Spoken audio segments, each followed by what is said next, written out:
सभी को राधे राधे और नमस्कार। आज हमारी क्लास थर्ड है, इकोनॉमी की।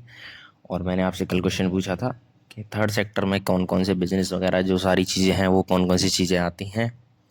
तो आई होप आपको आंसर मिल गया होगा। ठीक है, आप लोग इतना तो करके आए होंगे। ठीक है, और अब बढ़ते हैं आगे की तरफ। ठीक है, हम पढ़ने वाले थे सेक्टर्स इकोनॉमी के। तो चलो शुरू करते हैं। सेक्टर्स क्या क्या हैं इकोनॉमी के? चलो शुरू करते हैं। फर्स्ट सेक्टर से शुरू करेंगे। ठीक है, फर्स्ट सेक्टर, पहला सेक्टर कौन सा है? Primary sector.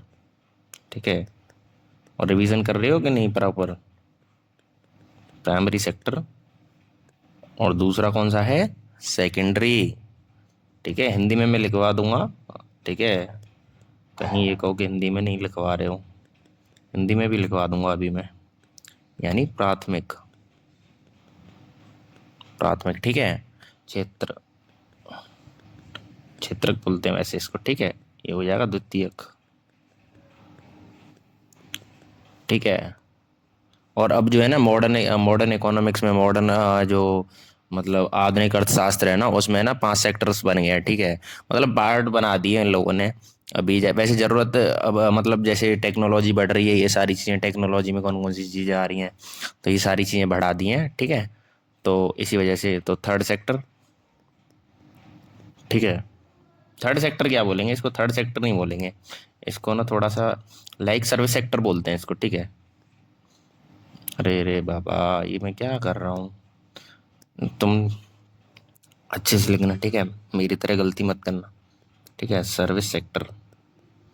हम्म, सर्विस सेक्टर और टर्टियरी बोलते हैं इसको। ठीक है, सेक्टर यानी तृतीयक, तृतीयक या ठीक है सेवा क्षेत्र, ये बोलते हैं इसको। ठीक है, अब तीन तो मैंने बता दिया। अब जो चौथे, जो चार और पांच, अब देखो तीन तक तो बेसिकली सारे लोग जानते हैं। ठीक है, ये नहीं जानते कि चौथे और पांच में कौन कौन से जुड़ गए हैं। ठीक है, यहाँ पे लोग कंफ्यूज हो जाते हैं।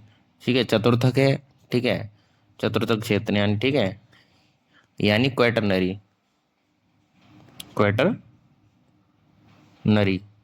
सेक्टर। वैसे राइटिंग कभी कभी मेरी समझ में नहीं आती होगी, मेरे को ऐसा लग रहा है आप लोगों को। ठीक है, और पांचवा, ठीक है, पांचवें को हिंदी में बोलते हैं पंचम क्षेत्र, यानी क्वेनरी, क्वेनरी सेक्टर। ठीक है, अब मैंने पांच बता दिए, अब ये पांचों तो बता दिए यहाँ पे। ठीक है, ये 5 सेक्टर अब मॉडर्न सॉरी मॉडर्न इकोनॉमिक्स में आते हैं। ठीक है, तो अभी हेडिंग डाल लो, प्राइमरी सेक्टर, प्राइमरी सेक्टर, फटाफट से हेडिंग डाल लो, यानी प्राथमिक क्षेत्र। ठीक है, अब प्राथमिक क्षेत्र में क्या क्या आता है? मैंने बताया था ना कि रॉ मटेरियल। ठीक है, मतलब इसमें ये डेफिनेशन एक लाइन में बोले ना, तो जिससे मतलब प्राकृतिक जो संसाधन होते हैं ना, वो सारे ना फर्स्ट में आते हैं। जैसे खेती बाड़ी जो कर रहे हैं, खेती बाड़ी से जो माल आता है, उस माल के जरिए वो होता है हमारा रॉ मटेरियल कहलाता है। ठीक है, ठीक है, और जैसे पशुपालन करते हैं लोग। ठीक है, और फिशरीज मतलब मछली पालन जिसको बोलते हैं, मत्स्यन जिसे बोलते हैं, माइनिंग जिसे बोलते हैं। ठीक है, और भी अलग अलग चीज़ें होती हैं, बहुत सारी चीज़ें हैं। ठीक है, मतलब रॉ मटेरियल जिनसे जिन चीज़ों से प्राप्त होता है ना, वही फर्स्ट सेक्टर होता है। ठीक है, प्राइमरी सेक्टर। ठीक है, प्राथमिक क्षेत्र। अब इसकी डेफिनेशन लिख देते हैं। ठीक है, अब इसमें क्या होता है, इसमें ना, इसमें जो है प्राकृतिक संसाधन इंक्लूड रहते हैं ज़्यादातर, प्रकृति से रिलेटेड चीज़ें जुड़ी रहती हैं। ठीक है, प्राकृतिक संसाधनों का, ठीक है, लेखांकन होता है। वैसे मतलब थोड़ी किताबी भाषा में लिखवा दे रहा हूँ मैं। ठीक है, लेखांकन किया जाता है। ठीक है, ये बात याद रखना हमेशा। ठीक है, और मतलब इन चीज़ों को ना उत्पाद जैसे मतलब प्रोडक्शन, ठीक है, प्रोडक्शन के रूप में प्राप्त किया जाता है। जैसे मैंने बताया ना कि खेती करते हैं, और खेती से जैसे हमें गेहूं प्राप्त हो गए, है ना, तो वो उत्पाद प्राप्त हुआ, यानी रॉ मटेरियल प्राप्त हुआ। ठीक है, ठीक है, ऐसे हमें रॉ मटेरियल प्राप्त होता है। अब इसमें जो शामिल क्षेत्र हैं, शामिल क्षेत्र बता देता हूँ। ठीक है, शामिल क्षेत्र कौन कौन से हैं इसमें? शामिल क्षेत्र हैं इसमें जैसे कृषि हो गया। ठीक है, यहाँ पे हो गया वानिकी हो गया, ठीक है, यहाँ पे पशुपालन हो गया, और वो हो गया मत्स्य, ठीक है। यार ये थोड़ी सी ना, मत्स्य हो गया, ठीक है। और खनज, सॉरी, खनन, खनज बोल रहा हूँ मैं ठीक है। माइनिंग, आई थिंक इसको ही माइनिंग बोलते हैं, ठीक है। खनन हो गया, ठीक है। ये हो गया, और भी एटसेट्रा लिख लेना इसके आगे, बहुत सारी चीज़ें होती हैं, ठीक है। माइनिंग वगैरह बहुत सारी, जो माइनिंग से जो प्राप्त होती है ना चीज़ें, मटेरियल्स होते हैं, ठीक है, वो। और ये मत कहना कि खनन, अरे खनन को ही माइनिंग कहते हैं, यानी भाई गूगल कर लेना। अब मेरी मतलब मैं इंग्लिश वाला बच्चा हूँ ना, ज़्यादा इंग्लिश आती ना हिंदी आती ज़्यादा, मैं बेचारा बीच में फंसा पड़ा हूँ इन चीज़ों में, तो थोड़ा देख लेना, ठीक है। कहीं ये कहोगे अरे यार ये कैसा आदमी है, ना हिंदी आती अच्छे से, ना इंग्लिश आती, बट मैं मतलब दोनों को मिक्स करके समझता हूँ चीज़ें, ठीक है। और ज़्यादातर ऐसे ही बीच में बचे पड़े हैं सीबीएसई वाले, तो हमारा ही पता ही नहीं यार, ठीक है। आजकल के बच्चे ज़्यादा हैं इंग्लिश में बोल लेते हैं, ठीक है। सेकेंडरी सेक्टर चलते हैं, सेकेंडरी सेक्टर पे आ गए अब हम, ठीक है। अब सेकेंडरी सेक्टर, जो हमें फर्स्ट सेक्टर से चीज़ें प्राप्त हुई है ना, ठीक है, जो पहली चीज पहले जो सेक्टर से प्राप्त हुई हैं, वो सेकेंडरी सेक्टर में यूज़ होती हैं, और उनको यूज़ करके ना, हाँ, कोई और चीज़ बना दी जाती है। जैसे गेहूं हो गए, अब गेहूं आया, वीट जैसे पार्ले जी बन गई, ठीक है। अब चिप्स बन गई, आलू आया, आलू की पैदावार हुई कृषि से, ठीक है, पैदावार हो गई तो क्या हो गया, फिर आलू से चिप्स बना दी, ठीक है, फैक्ट्री में ले जाके। तो ये किस में आ गया, ये सेकेंडरी सेक्टर में आ गया, ठीक है। देखो कितना इजी है ना, पहले से हमने रॉ मटेरियल प्राप्त किया तो फर्स्ट फर्स्ट हो गया, ठीक है, प्राइमरी सेक्टर हो गया और दूसरा जो प्राइमरी सेक्टर की कोई भी चीज़ उठा ली, फिर हमने वो सेकेंडरी सेक्टर में यूज़ कर ली किसी फैक्ट्री में तो हमारा हो गया भाई साहब सेकेंडरी सेक्टर। मस्त है ना ये, ठीक है। तो इसमें क्या है, अब देख लेते हैं इसमें ना, इसमें प्राथमिक क्षेत्र की, इसमें प्राथमिक क्षेत्र के उत्पादों, उत्पादों का लिख देते हैं, ठीक है। उत्पादों यानी रॉ मटेरियल, मैंने बताया था ना रॉ मटेरियल, रॉ मटेरियल, ठीक है। रॉ मटेरियल की तरह यूज होता है पहले पहले सेक्टर की चीज़ों का, ठीक है, प्राथमिक प्राथमिक क्षेत्र की चीज़ों का, ठीक है, रॉ मटेरियल की तरह यूज करते हैं, ठीक है, प्रयोग करते हैं, ठीक है। और इसे पता है क्या बोलते हैं, इसे औद्योगिक क्षेत्र, मैंने बताया ना कि फैक्ट्री में ले जाके जो है इनकी चीज़ें बना देते हैं, तो जैसे आलू आया, आलू की चिप्स बना दी, ठीक है, इसे औद्योगिक क्षेत्र भी कहते हैं, ठीक है। कितना शॉर्ट में लिखवा दिया मैंने तुम लोगों को, ठीक है, मतलब 2 लाइन में ही खत्म, ठीक है। अब मतलब इसमें क्या है कि इसमें जो है ना, ग्रॉस ग्रॉस प्रोडक्शन होता है इसमें। अब कैसे इसमें ग्रॉस प्रोडक्शन का ना, इसमें जो है लेखांकन किया जाता है। अब लेखांकन कैसे किया जाता है मैं वो आपको बता देता हूँ, ठीक है। ये जैसे कि अब इसमें निर्माण होता है एक तो, ठीक है, एक होता है विनिर्माण और एक विद्युत, जैसे क्षेत्र बता देता हूँ इसमें, शामिल क्षेत्र, शॉर्ट में करा देता हूँ आप लोगों को, ज़्यादा मूड मानने की जरूरत ही नहीं पड़ेगी, तो इससे अलग आना भी नहीं है, ठीक है। 3 है, ठीक है। एक तो निर्माण करते हैं, ठीक है, फिर दोबारा से विनिर्माण होता है, मतलब दोबारा से निर्माण हो गया, ठीक है। और दूसरा तीसरा हो गया विद्युत। ये हो गए 3 हो गए। अब देखो निर्माण देख लेते हैं। ओहो, जहाँ किसी, ठीक है, स्थाई, थोड़ा सा उसमें लैंग्वेज में लिखवा दे रहा हूँ मैं, किताबी लैंग्वेज में, ठीक है। जहाँ की स्थायी परिसंपत्ति का निर्माण किया जाए, ठीक है। अब एग्जाम्पल भी दूंगा, टेंशन मत लेना, ठीक है। स्थायी परिसंपत्ति का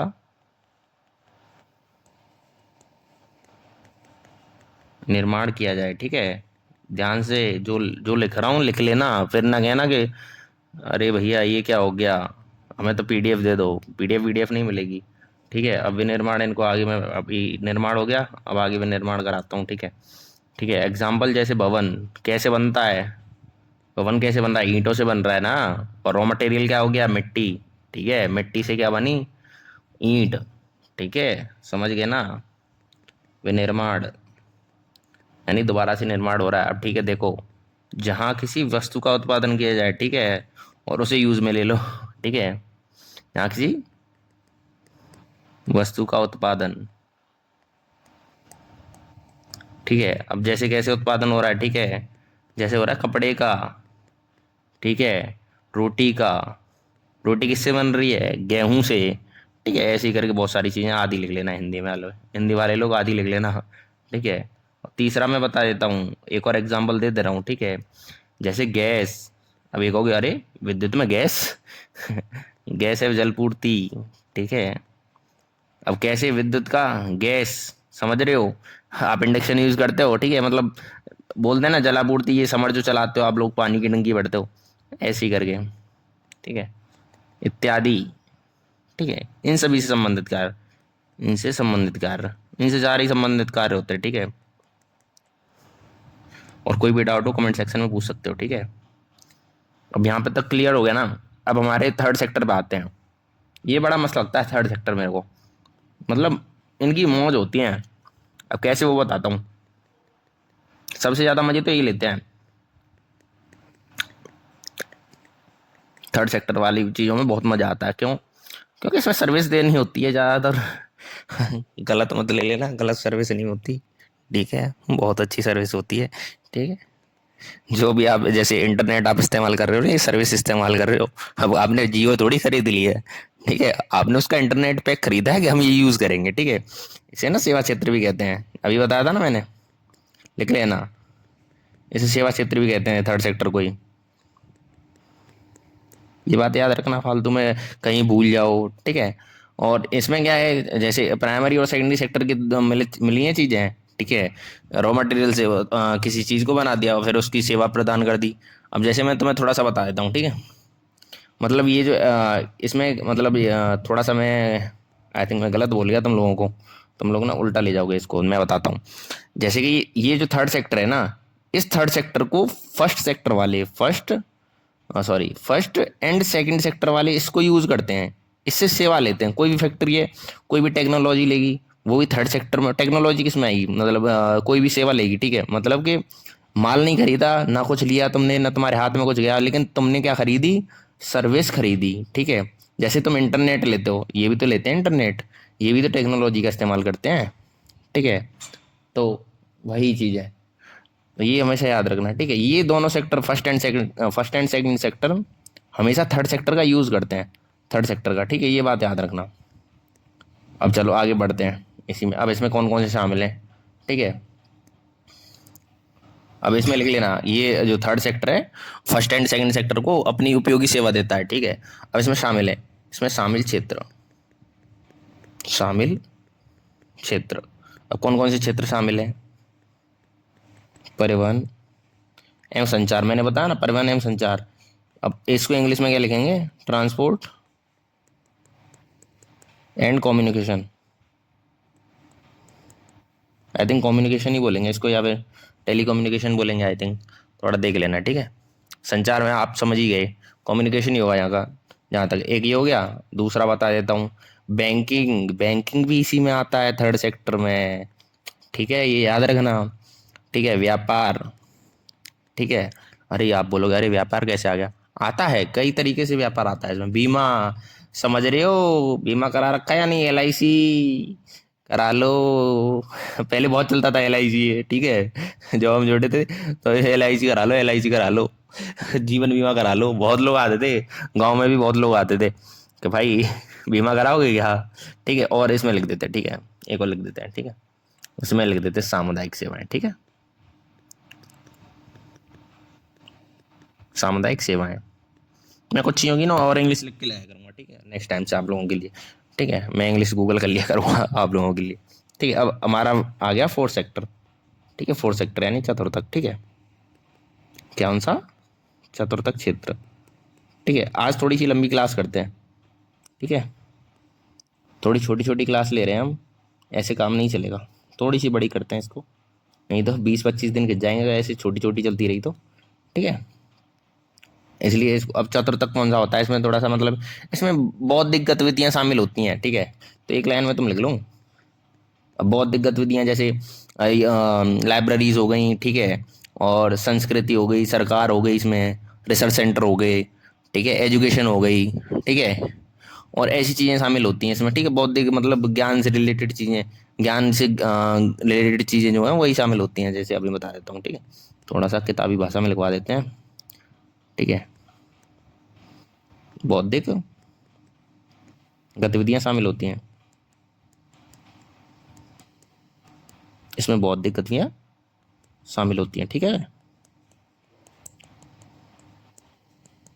ठीक है ना, समझ गए ना, ठीक है। बता देता हूँ एग्जाम्पल।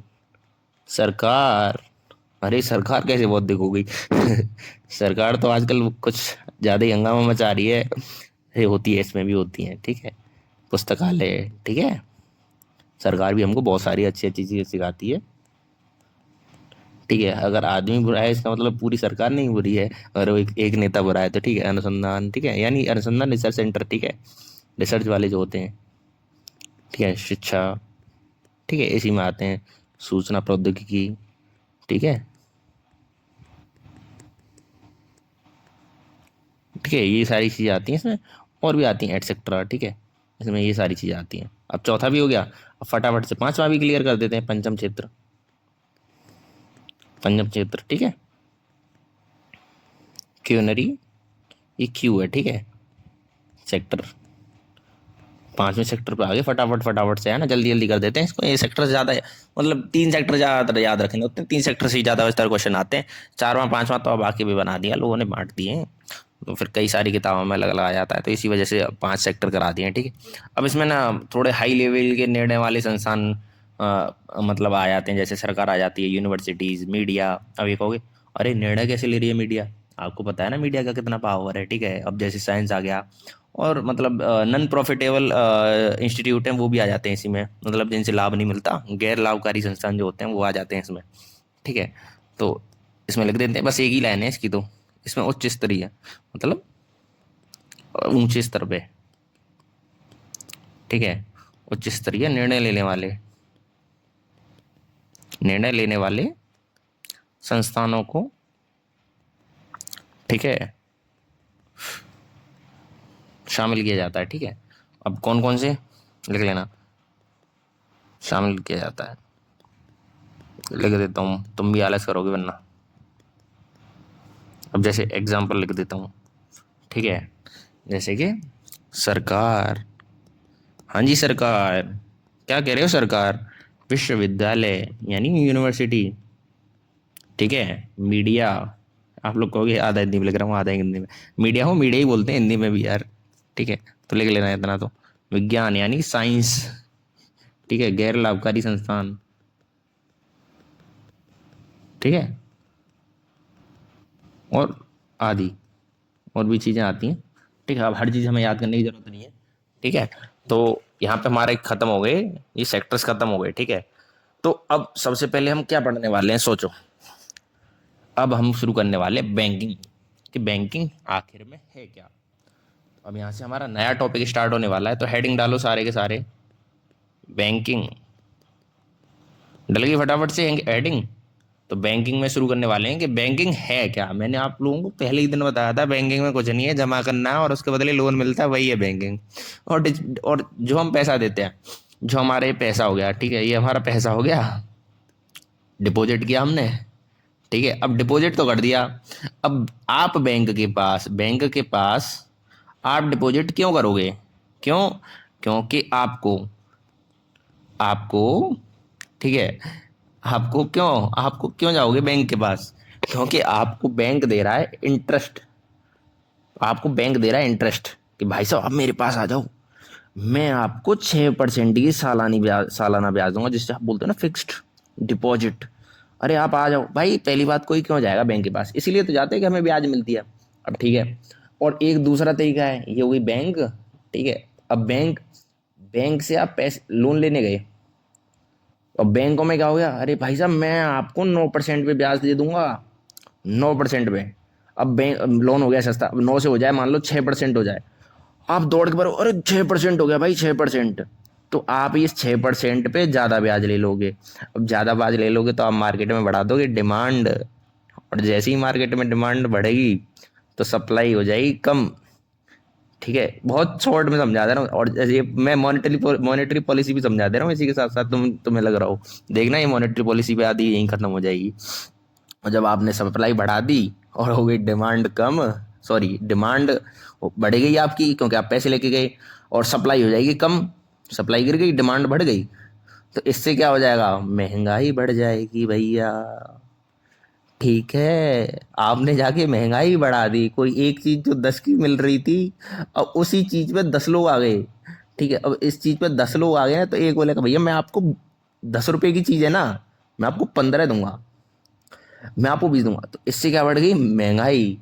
तो फिर यहाँ पे ये क्या करेगी, आरबीआई करेगी, अबे हे सालो तुम लोगों ने ये क्या कर दिया, फिर से इसको 10% करो, जल्दी से 10%, कोई नहीं जाएगा बिल लोन ले। ठीक है, क्योंकि चुकानी भी तो है, अब समझे। ठीक है, बैंकिंग तो सिर्फ यही है भैया कि पैसा जमा करना और लोन देना, बस बैंकिंग का मतलब ही यही है।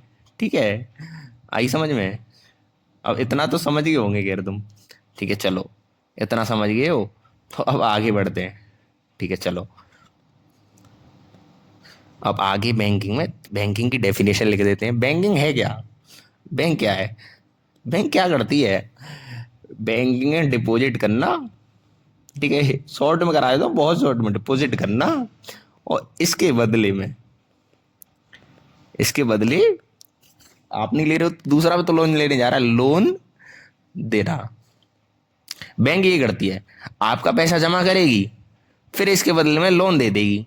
अब ये कहोगे अरे यार हमारे पैसे से कैसे लोन दे देगी, अरे भाई दे देगी, आपने जमा करा है ना, वो किसी और को लोन दे देगी।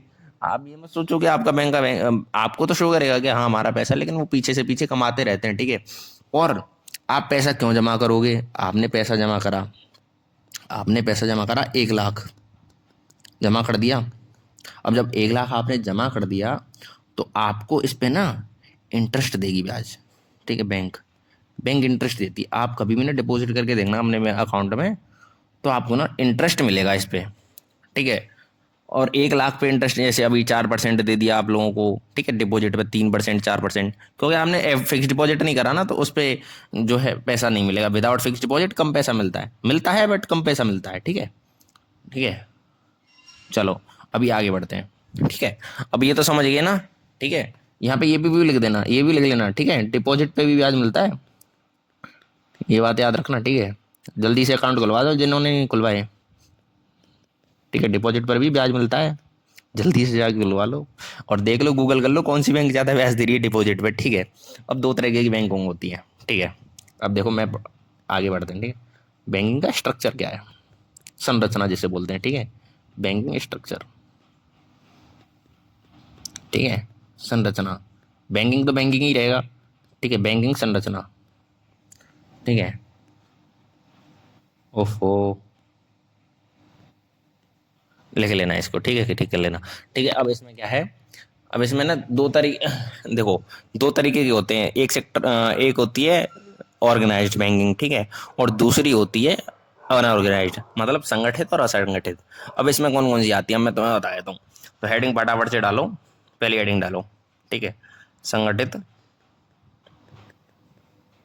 बैंकिंग संरचना,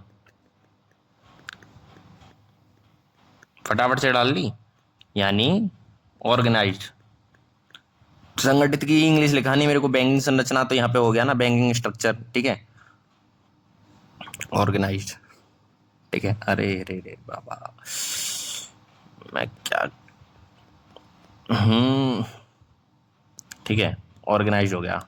अब यहाँ पे बता देता हूँ इसकी थोड़ी सी डेफिनेशन है, तो ये याद कर लेना या मत करना, वैसे इतना इंपॉर्टेंट है नहीं, बस ये थोड़ा समझने के लिए इंपॉर्टेंट है कि बैंकिंग का जो स्ट्रक्चर है ना वो कैसे है। ठीक है, अगर हाई लेवल एग्जाम दोगे तो समझो, इस चीज़ को याद कर लेना। अगर लो लेवल दे रहे हो तो इसमें थोड़ा सा यहाँ से तो नहीं पूछेगा कि बैंकिंग की संरचना बता दो हमें, पर मैं बता देता हूँ, और ये जानना जरूरी भी है आगे पढ़ने के लिए। ठीक है, तो है ना, इसमें है ना आरबीआई एंड जो वाणिज्यिक बैंक होती हैं, यानी कॉमर्शियल बैंक जो होती हैं, ठीक है, कॉमर्शियल बैंकों को रखा जाता है। ठीक है, यानी वाणिज्यिक, वाणिज्यिक, उसको थोड़ा सा यार,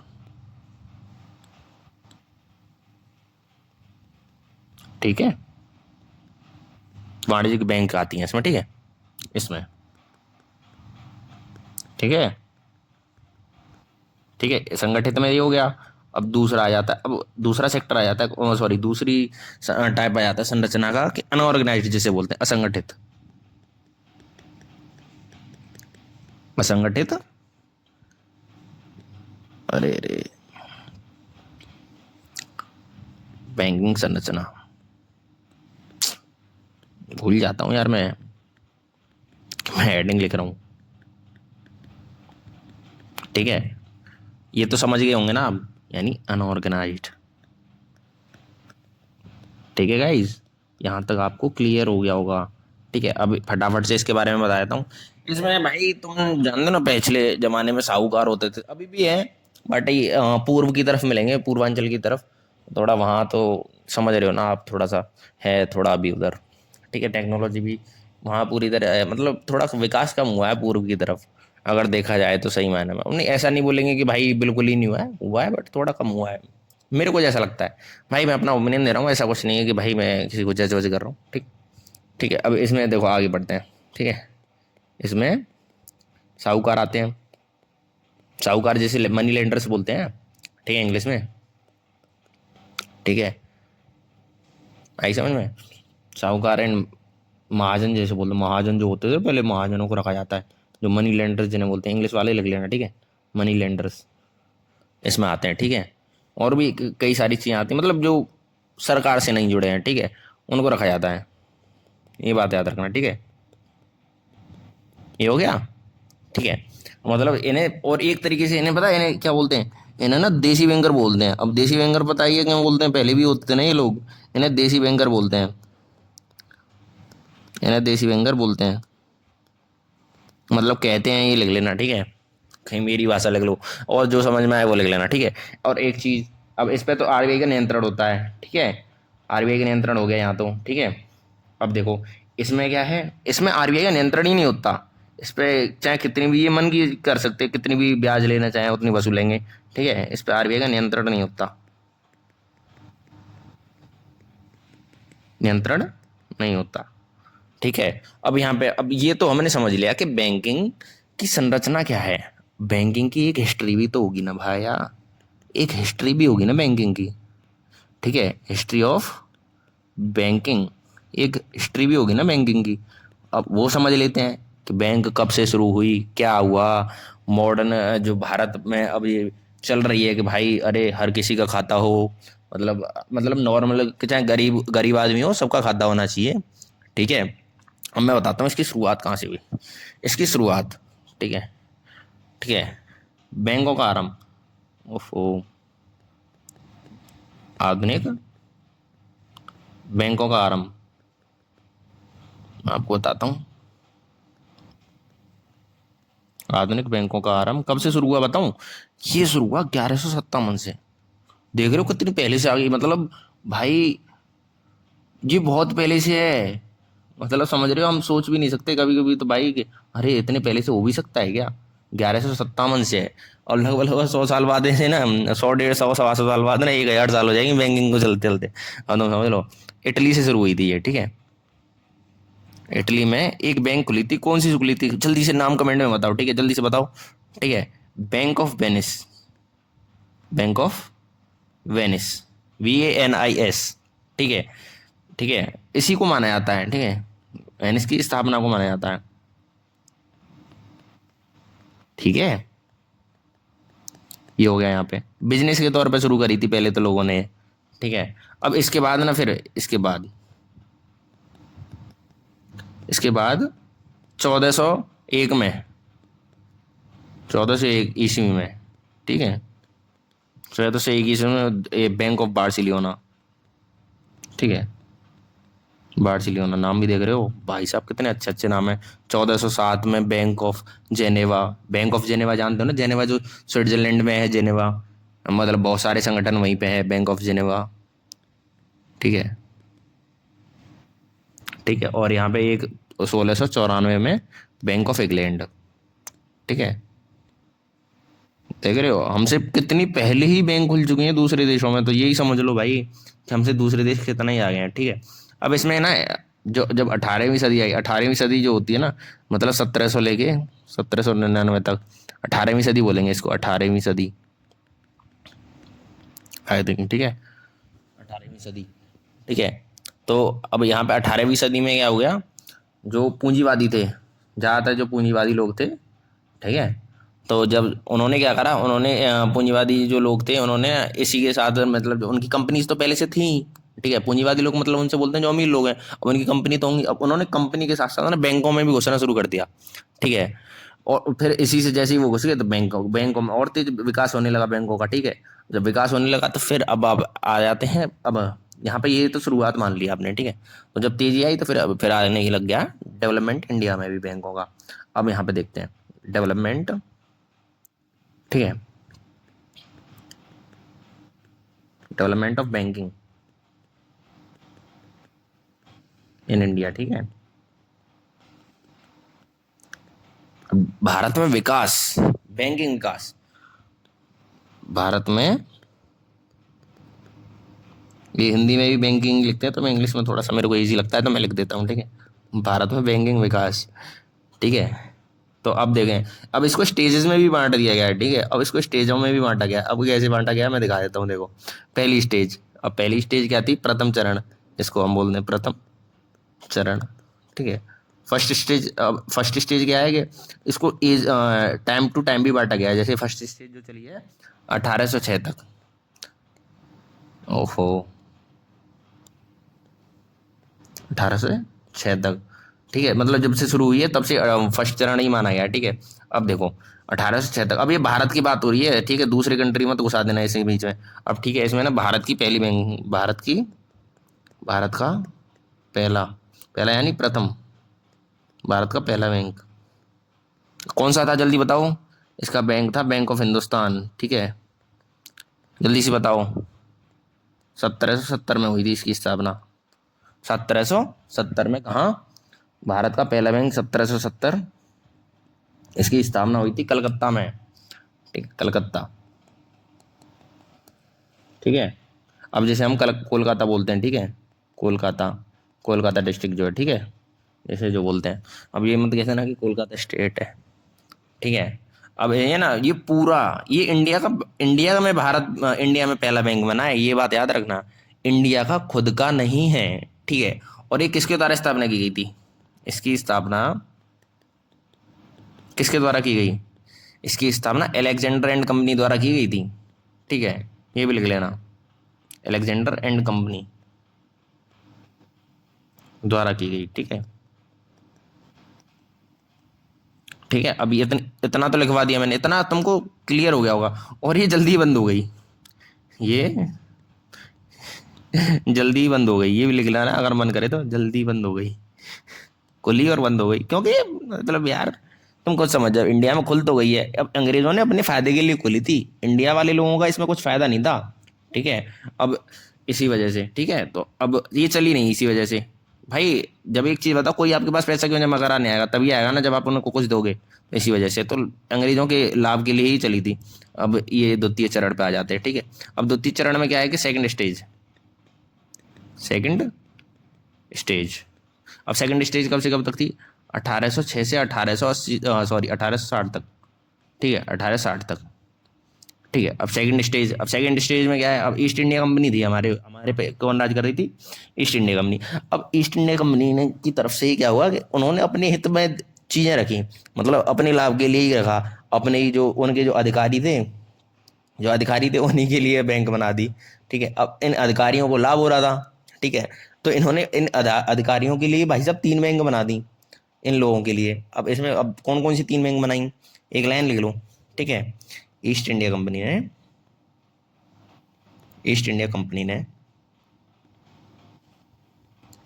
अपने हितों में, ठीक है, ठीक है, ईस्ट इंडिया कंपनी के हितों को ऐसे करके लिखो, कंपनी के हितों को ध्यान में रखते हुए, ठीक है,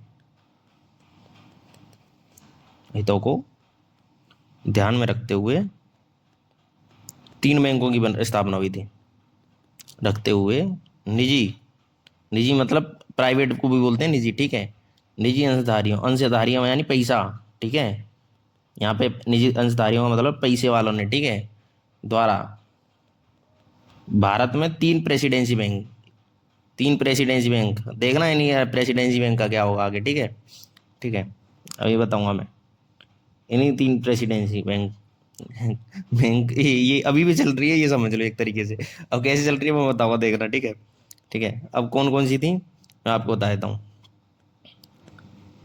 अब तीन प्रेसिडेंशियल बैंक जो थी, और यहाँ पे ये नहीं, पहली है, पहली कौन सी है जल्दी से सोचो। 1806 में जो बनी थी बैंक ऑफ बंगाल की, ठीक है, बैंक ऑफ बंगाल। अब आया याद।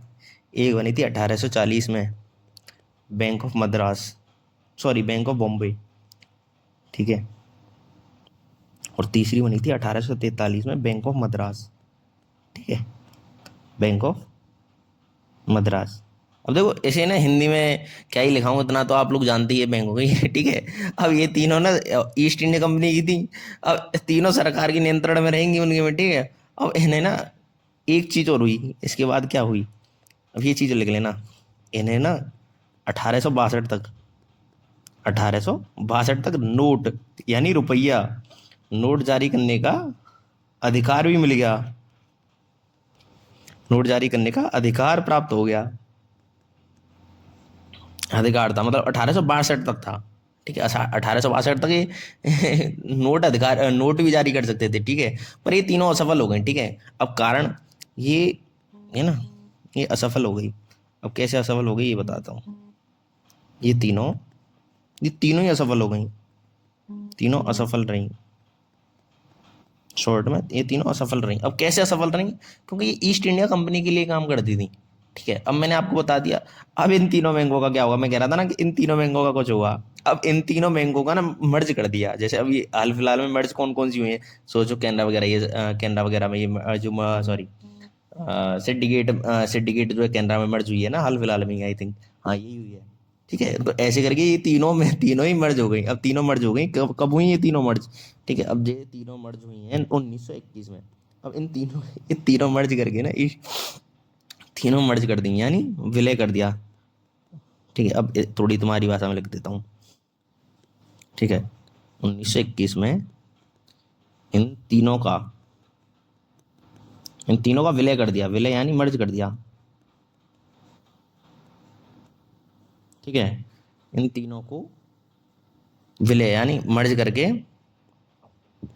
मर्ज करके आई वो बना दी imperial, imperial bank of India, IBI, imperial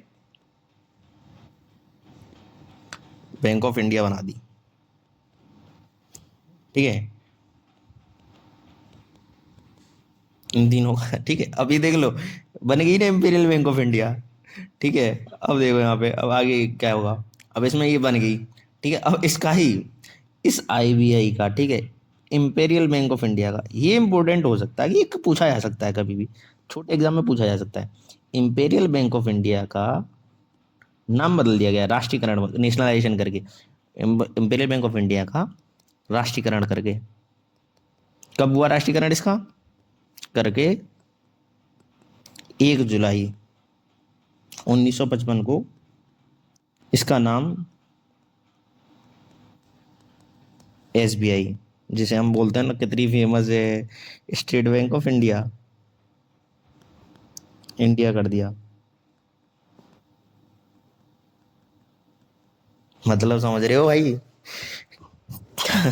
अभी भी समझ रहे हो। मतलब वो तीनों बैंक कहाँ से शुरू हुई हैं, 1806 से शुरू हुई हैं, और ये तीनों की तीनों, और इनका मर्ज होके फिर नाम बदल के और आखिर में ये इंडिया की परमानेंट बन गई। एक हिस्ट्री बन गई कि हाँ भाई साहब, ये अंग्रेजों की बनाई बैंक थी, यहाँ तक चल के आई है भाई, और मर्ज होके यहाँ तक चलाई।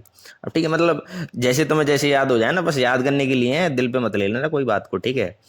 ठीक है, ये सारी चीजें, हंसी मजाक तो चलता ही रहता है। अब थर्ड चरण, ठीक है, क्या था, सॉरी थर्ड आ जाएगा है ना, थर्ड स्टेज। अब थर्ड स्टेज कैसे, अब बता देता हूँ। ये 1816 से, सॉरी अरे यार मैं भी, 1860 से 1913 तक चला था, 1913 तक। अब ये मत के लिए लग जाना कि 1921 का मैंने पहले करा दिया, मैं बता दे रहा हूँ इन चीज़ों का, मैंने बता दिया, नहीं तो यहीं यहीं पे यहाँ तक ही लिखा था मैंने, इसी वजह से फिर ये थोड़ा सा आगे करा दिया, वो ख़त्म ही कर दिया वहीं से वहीं, ताकि आगे की जरूरत ही नहीं पड़े, परेशान होना ही नहीं पड़े तुम्हें। अब इसमें क्या था, अब इसमें ना स्थापना और हुई और बैंक बनी, ठीक है। अब इसमें कौन कौन सी बैंक बनी वो देख लेते हैं। 1865 में कौन सी बैंक बनी, इलाहाबाद बैंक बनी, इलाहाबाद बैंक। भाई साहब देखना, गिनते ही चलना, ठीक है। और 1881 में कौन सी बनी, अलायंस बैंक, देख रहे हो, alliance bank of of Shimla, मतलब हिमाचल में बनी भाई, ठीक है। एंड अवध बैंक बनी थी, ये एक साथ ही बनी थी, मतलब 1881 में बनी थी, तो इसी वजह से कर देते हैं अवध कॉमर्शियल बैंक। स्पेलिंग तो लिख लोगे ना, AVADH, ठीक है। और कौन कौन सी बनी, और यहाँ पे बनी Punjab national bank, Punjab national bank, Punjab national bank 1894 में बनी है, ठीक है। अब मैं तुम्हें देखो इसके बारे में भी थोड़ा सा कुछ बताऊंगा, ठीक है। चौथी 1901 में बनी, ठीक है, people bank of India, people's bank of India, ये भी बनेगी।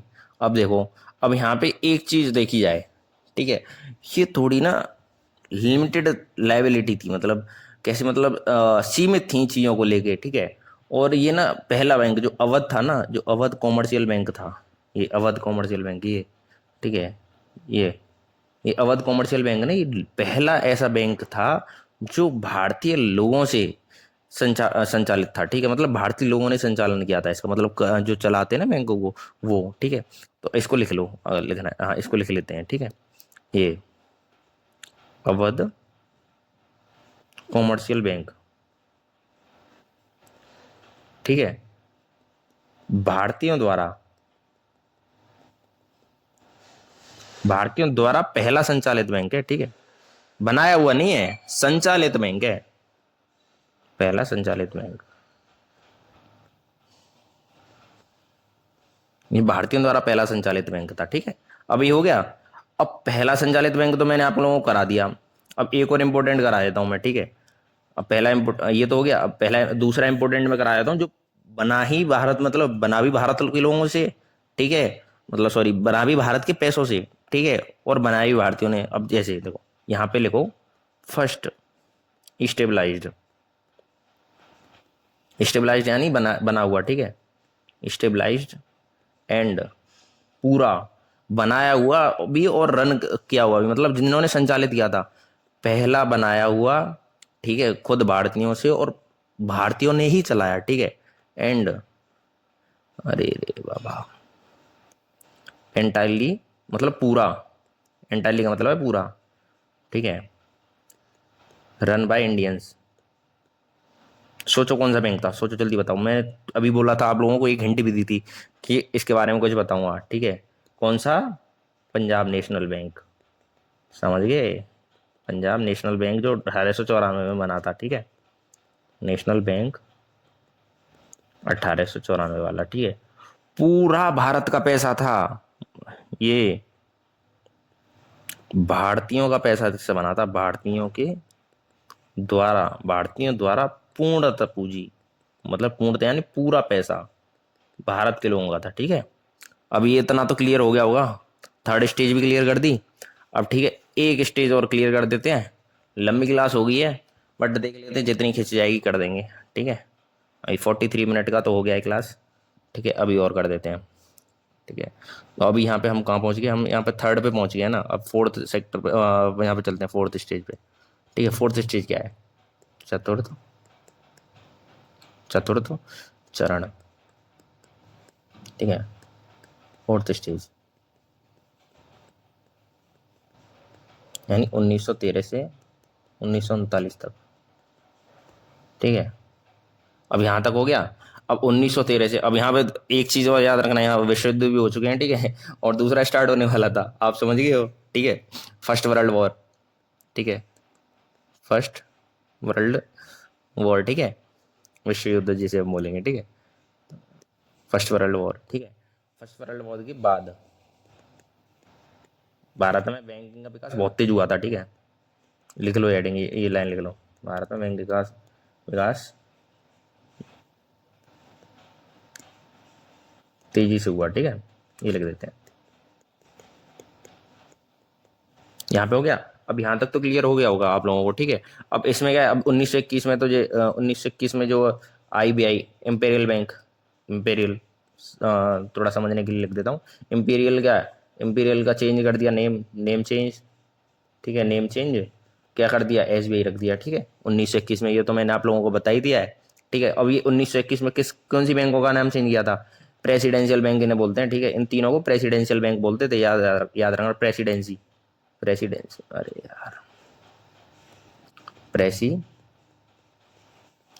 बैंक, ठीक है, प्रेसिडेंसी बैंक बोलते थे, ठीक है। इन तीनों का उन तीनों को प्रेसिडेंसी बैंक बोलते थे, उन तीनों को मर्ज करके ये ऐसे करके हुआ था, ठीक है। ठीक है, ये नेम चेंज फिर ये 1955 में हुआ था, ठीक है, SBI, ठीक है। यहाँ पे 1921 में IBI कर दिया गया था, ठीक है। अब एक और चीज, अब यहाँ पे एक और चीज हुई थी, जो कि हुई थी 1930 में।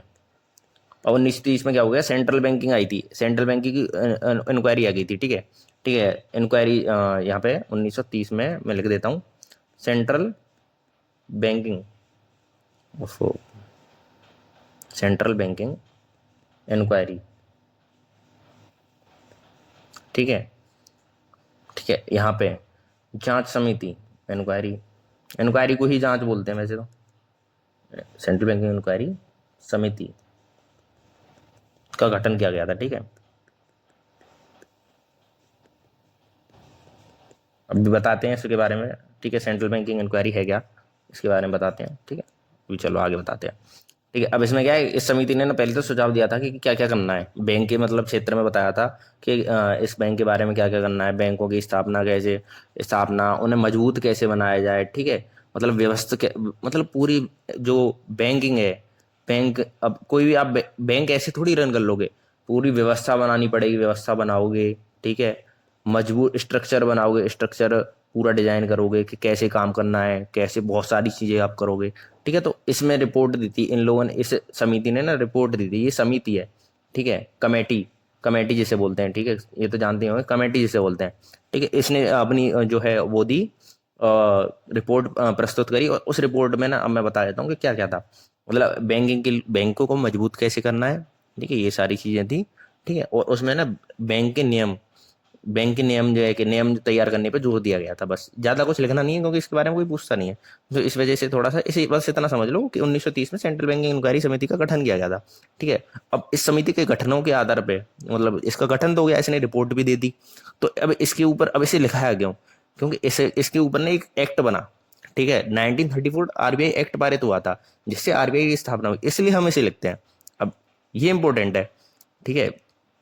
इस समिति के जो इस समिति ने, इस कमेटी ने जो सुझाव दिए, ठीक है, इस समिति के, ये इंपॉर्टेंट है, ये इंपॉर्टेंट है, ठीक है, इस समिति के सुझाव, ठीक है, इस समिति के सुझावों के आधार पर, सुझावों के आधार पर RBI एक्ट पारित हुआ था, ठीक है, RBI एक्ट 1934 पारित हुआ था, ठीक है। और पारित तो हो गया, अब ये मत समझ लेना कि RBI एक्ट पारित हो गया तो RBI की स्थापना 1934 में हुई, नहीं, ठीक है। 1 अप्रैल को RBI की स्थापना हुई थी, 1 अप्रैल 1935 को RBI की स्थापना हुई थी, ठीक है। ये हो गया, अब यहां तक आप लोगों को क्लियर हो गया होगा कि मैंने 4 स्टेज क्लियर करवा दी, ठीक है। अब अभी सात सात स्टेजेस हैं, ठीक है, और 7 स्टेजेस में वीडियो हो जाएगी, कम से कम 1 घंटे 15-20 मिनट तो आराम से लग जाएंगे, ठीक है, इस वीडियो को, ठीक है। तो मैं सोच रहा हूँ कि इसको ना कल कराते हैं, क्योंकि वीडियो भी थोड़ा लॉन्ग हो जाएगा, ठीक है, प्रोसेस भी करना है। तब तक के लिए क्वेश्चन आप लोगों के लिए है, ठीक है, बहुत छोटा सा क्वेश्चन है। रिसेंटली, मतलब हाल फिलहाल में, रिसेंटली कौन सी बैंक कौन से में मर्ज हुई हैं, ठीक है, मर्ज बैंक्स के नाम, नाम कमेंट सेक्शन में बताओ फटाफट से, ठीक है, रिसेंटली जो मतलब हाल फिलहाल में हुई है, ठीक है।